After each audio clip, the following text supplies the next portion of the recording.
Hello friends, good evening. आया हूँ नई जानकारी लेकर। तो दोस्तों, मेरे एरिया में अभी भी इंटरनेट बंद है। आपको जानकारी देने के लिए, अपडेट करने के लिए बाहर आया हूँ। तो वीडियो को अंत तक देखिएगा। मैं जानकारी शुरू करता हूँ। तो आरआई भोपाल से जानकारी आ रही है कि पात्रता प्रमाण पत्र आपको जमा कराना है। और भी जो आरआईज हैं उनकी जानकारी मैं दूंगा। पहले भोपाल की देता हूँ। आपको पात्रता प्रमाण पत्र जमा कराना है, उसके लिए अप्लाई करना है। जमा क्या करना है, आपको पहले अप्लाई करना है। कैसे, कहाँ अप्लाई करेंगे? तो आपको बरकतुल्ला यूनिवर्सिटी में अप्लाई करना है। तो वेबसाइट का नाम बता देता हूँ, www.BUBHOPAL, नोट कर लीजिएगा, BUBHOPAL.AC.IN। ठीक है, BU Barkatullah university Bhopal .1.in। तो यहाँ आपको अप्लाई करना है। तो यहाँ आप अप्लाई करेंगे किस, तो एलिजिबिलिटी प्रमाण पत्र के लिए अभ्यर्थियों को इस वेबसाइट पर जाके अप्लाई करना है। चाहे गए डॉक्यूमेंट्स और फी आपको सबमिट करनी है। ये आपका दायित्व है, ध्यान रखिएगा। उसमें जो एक लेटर है अपलोड किया हुआ है मेरा, तो उसमें क्या बताया हुआ है कि माध्यमिक शिक्षा मंडल मध्य प्रदेश से जिन्होंने 12वीं पास किए, इंटरमीडिएट पास किए या सीबीएसई से पास किए, उनको ये सर्टिफिकेट, एलिजिबिलिटी सर्टिफिकेट प्राप्त करने की कोई जरूरत नहीं है, कोई आवश्यकता नहीं है, ऐसा बताया गया है। देखो दोस्तों, उसमें साफ साफ लिखा हुआ है, लेकिन आप फिर भी पूछ लीजिएगा। और दूसरी बात लिखिए कि एमपी के जो यूनिवर्सिटीज हैं, एमपी के जो विश्वविद्यालय हैं, वहां से अगर किसी ने यूजी या पीजी किया है और आंशिक रूप से लिखा है, ये यानी हमेशा ही पढ़ाई की है, उसके लिए अलग बात है। और आंशिक रूप से 1-2 साल पढ़े हैं, उसके लिए लिखा है कि उनको पात्रता प्रमाण पत्र प्राप्त करना ही होगा, उनको अप्लाई करना है। तो दोस्तों, आप वहां जाएंगे और अप्लाई करेंगे। मैंने आपको वेबसाइट बता दी है। एक जानकारी और देता हूं मैं, RIE Shillong NERIE, NERIE, north east regional institute of education, वहां की कल लास्ट डेट है। 2 ईयर बीएड का जो प्रोग्राम है, तो उसके मार्क्स अपलोड करने की लास्ट डेट है। तो आप चूक जाना मत, चूक जाएंगे तो फिर मेरी भी जिम्मेदारी नहीं, मैं आपको बता देता हूँ, ठीक है ना। हाँ, और अजमेर से बता देता हूँ, अजमेर में कल आपके पास लिंक आएगा जो वेट लिस्ट कैंडिडेट हैं। तो आप अगर वास्तव में वेट कर रहे हैं, तो आप लिंक प्राप्त होते ही परसों काउंसलिंग में शामिल हो जाना। जो आपको टाइम बता रखा है, तो आप काउंसलिंग में शामिल हो जाना, अगर आपको चांस चाहिए तो। अजमेर से हो गया। भुवनेश्वर से अभी कोई जानकारी नहीं है। इतना जरूर है कि बीएड का रिजल्ट है इनका, जब भी, क्यों नीरिन तो निकाल दिया है, तो वो जल्दी भी घोषित कर सकते हैं। जैसे भोपाल वालों ने पहले घोषित कर दिया, ऐसे नीरी भी दिवाली से पहले घोषित कर सकती है, कोई तय नहीं है।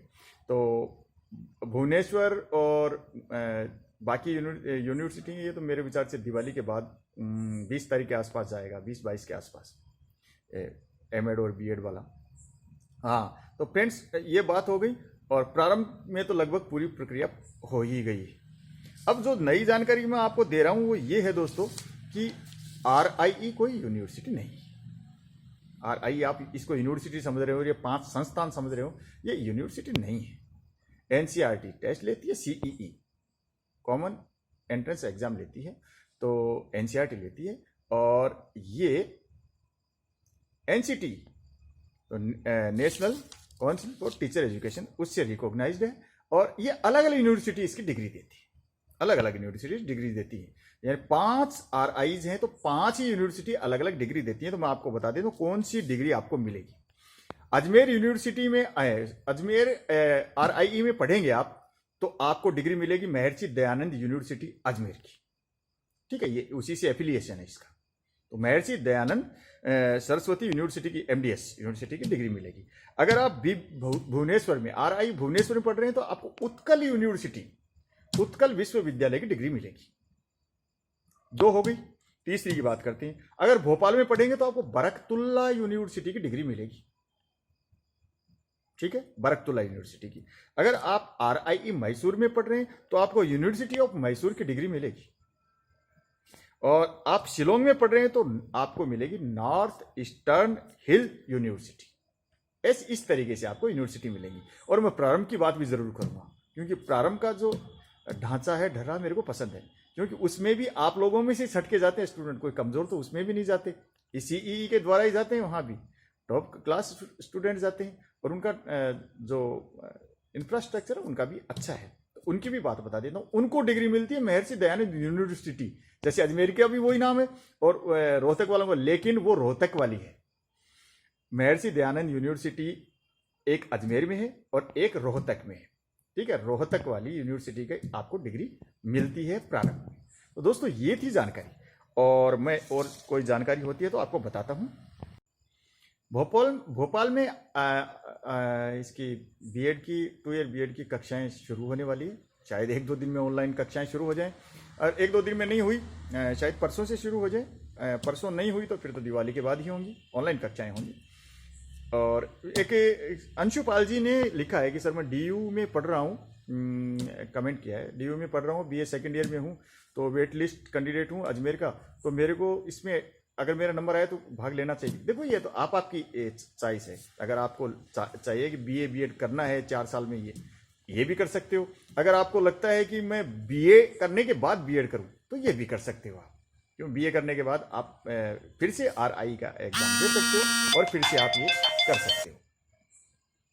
तो फ्रेंड्स ये जानकारियां आपके काम आएंगी। अब मैं आपसे विदा लेता हूं। हाँ, एक बात बता देता हूँ, ये आईडी की बात हो रही है। आईडी मिलेगी आपको जब आप आरआई जो भोपाल वाली बात है, तो आईडी आपको तब मिलेगी जब आप बरकतुल्ला यूनिवर्सिटी में एलिजिबिलिटी सर्टिफिकेट के लिए अप्लाई करेंगे, ठीक है ना। आईडी आपको तभी मिलेगी। और ठीक है दोस्तों, अब मैं चलता हूँ, अगले वीडियो में फिर से मिलता हूँ। तब तक के लिए नमस्कार, जय हिंद, गुड नाइट।